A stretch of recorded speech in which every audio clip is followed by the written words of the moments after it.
Every season, we see a new group of players breaking out to a point where we never saw them going. This last season, it was Justin Jefferson and Justin Herbert for rookies. Nobody expected them to do that good in their first season.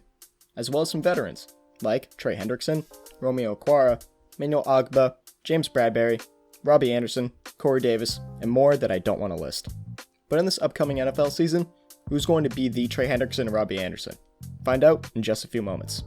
But before I get into today's discussion, make sure you guys like and subscribe, and let me know down below who you think will break out before I tell you my picks.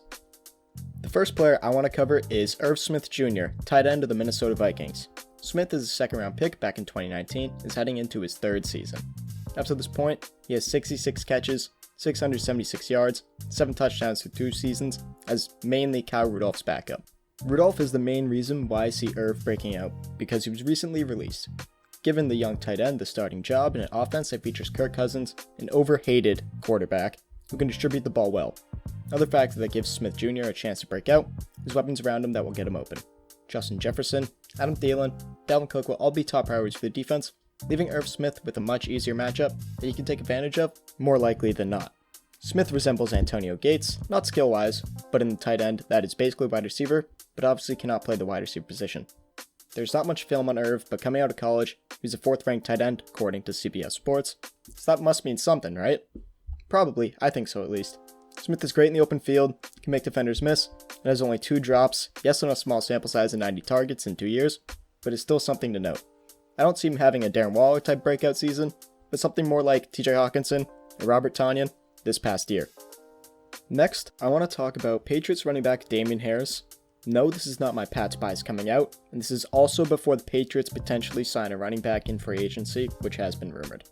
Another third-year player, Harris played very well last season in the 10 games he played and started.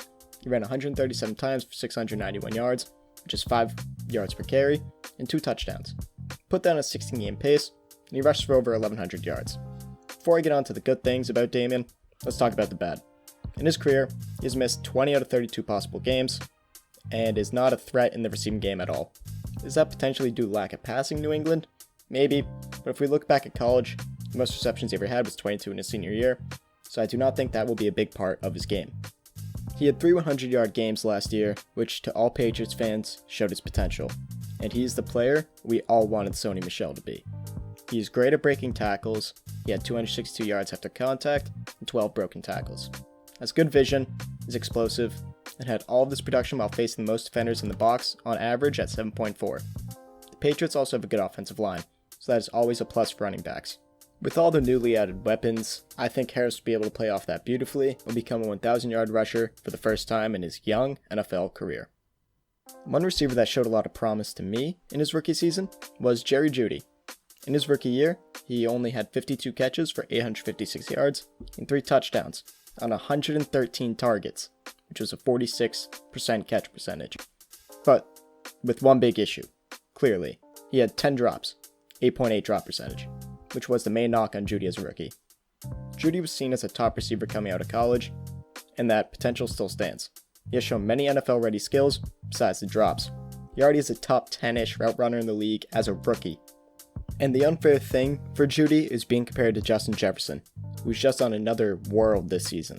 So let's just not talk about that comparison today. The route running amongst other things looked great for Jeudy.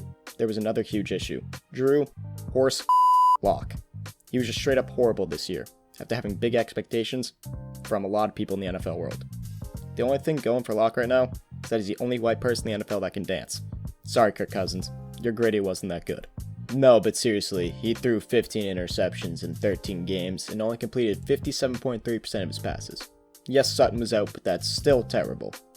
Speaking of Courtland Sutton, I think his presence on the field will only help Jeudy.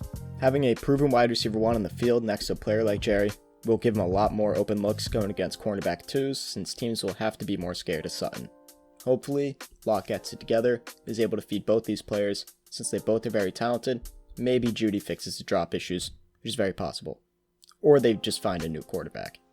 If this stuff happens, then Jeudy would be one of the top breakout candidates for next season, probably going over 1,000 yards. I mean, hey, he was already close in the season with bad quarterback play and drop issues. It really is not that unrealistic. The next player I want to speak on is Jeff Okudah, cornerback, taken 3rd overall last year by the Detroit Lions. Coming out of college, he was seen as one of the best cornerback prospects as of late, hence why he was taken so early.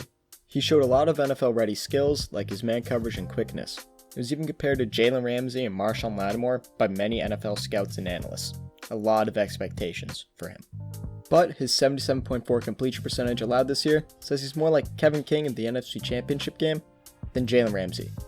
All jokes aside, Okudah as of right now is clearly not living up to expectations, but there are definitely some reasons for that.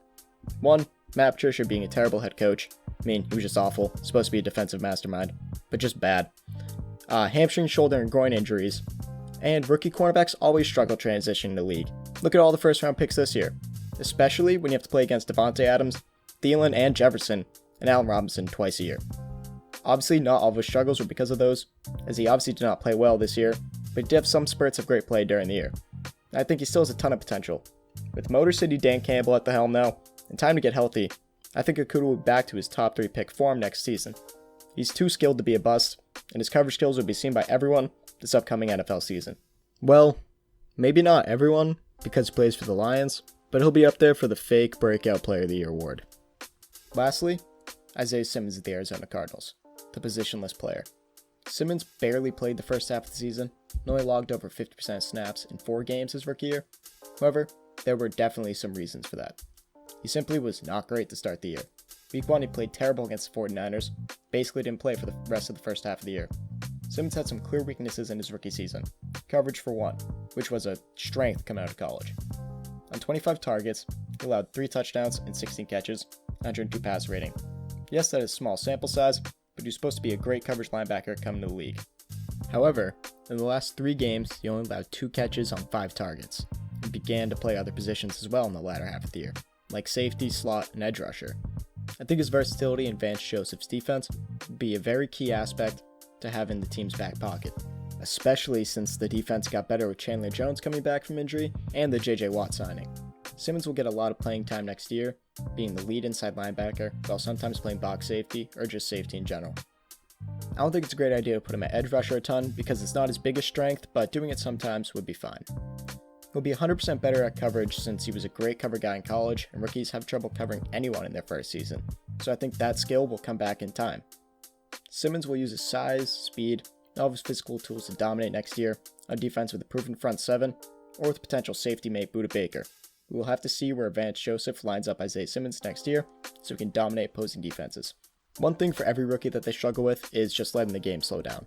Everyone plays too fast and they don't really figure it out, so I think Isaiah Simmons will have it figured out by next year, have the Vance Joseph scheme figured out, and just be able to play a lot better, and he will be one of the best linebackers in the NFC probably. Now, obviously there are other players that could break out, like Gabriel Davis, Tua Tagovailoa, Ed Oliver, Trayvon Diggs, Alex Highsmith, and more. That is too many players to cover, and I think the guys I listed have the best chance to do so due to the talent they have already shown in the field, and their expectations coming out of college, or expectations have now risen due to the rise in the depth chart, or a situation around them getting better. Every player I talked about today will be great next year. I hope everyone feels the same way, because we know how skilled each of these guys really are. With all that being said, that is it from me, guys. Thank you for tuning in to Fanatic Sports. Hope you all liked the video. If you did, please subscribe and hit the like button. It only takes like 2 seconds. Also, follow me on Instagram at FanaticSports25 and on Twitter at FanaticSports. Before I go, what player or players do you think will break out in the 2021 NFL season? Comment who you think down below.